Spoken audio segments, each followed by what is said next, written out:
పోతాండు గూడంబ తాగుతాండు ఈ పువ్వులు కొడతాండు ఇలువ తీసుకుంటాండు తంట హుజురాబాద్ నుంచి ఇసిరితే హలో అసలు ఆ పాట ఎక్కడెక్కడ 2098లో రికార్డింగ్ అయిందట జూన్లో అన్న కాగితన్న అసలు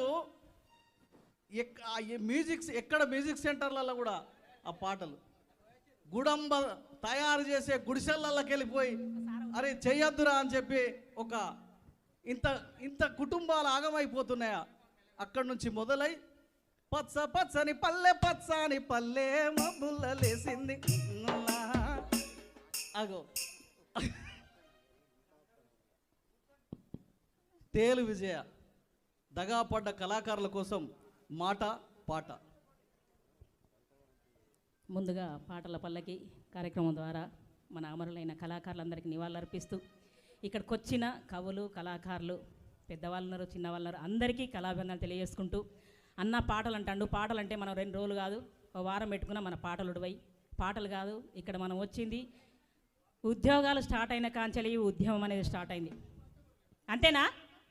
ఉద్యోగం సారథి ఉద్యోగాలు స్టార్ట్ అయిన కానుండేది ఉద్యమాలే చేస్తున్నాం. ఉత్తోళ్ళకు ఉద్యోగాలు వచ్చినాయి. ఉద్యమంలో ఉన్నవాళ్ళు చాలామంది కనీసం తినడానికి తిండి లేని వాళ్ళు కూడా ఉద్యమాలు చేసుకుంటూనే ఉన్నారు. ఇంకా ఉద్యోగాల మీద ఉద్యోగాలు రావాలని దాని గురించి అన్న మనం ఒక కార్యక్రమం చేద్దామంటే ఖచ్చితంగా మేము కూడా ఉంటామన్నా అని చెప్పి నేను ఒక ఉద్యోగిని అనలా. అయినా కూడా ఎందుకంటే నాతో చేసిన వాళ్ళు ఇంకా చాలామంది ఉద్యోగాలు రాని కళాకారులు కష్టపడ్డ వాళ్ళు చాలామంది ఉన్నారు. ఇప్పుడు ఉద్యోగాలు చేసేవాళ్ళు ఏం రాని వాళ్ళు ఏం చేయని వాళ్ళు ఉద్యోగాలు చేస్తున్నారు. దాన్ని నిజంగా అంటే గత ప్రభుత్వము ఉద్యమం చేసినందుకు వీళ్ళకు ఒక ఉద్యోగం ఇవ్వాలని ఇచ్చిండ్రు.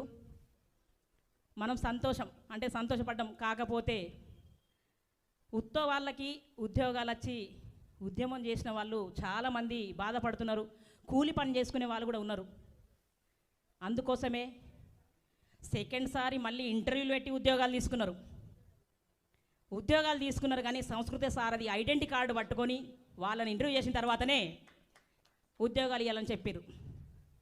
ముఖ్యంగా మనము ఇప్పుడు ఈ ప్రభుత్వానికి మనం తెలియాల్సింది ఏంటంటే మళ్ళొక్కసారి ఇవి తీసేద్దామా, దీన్ని ఏం చేద్దామా అన్నది ఒకసారి ప్రక్షాళన చేద్దాము. ఒకసారి ఇంటర్వ్యూ పెట్టుకుందామా, మళ్ళొకసారి తీసుకుందాం.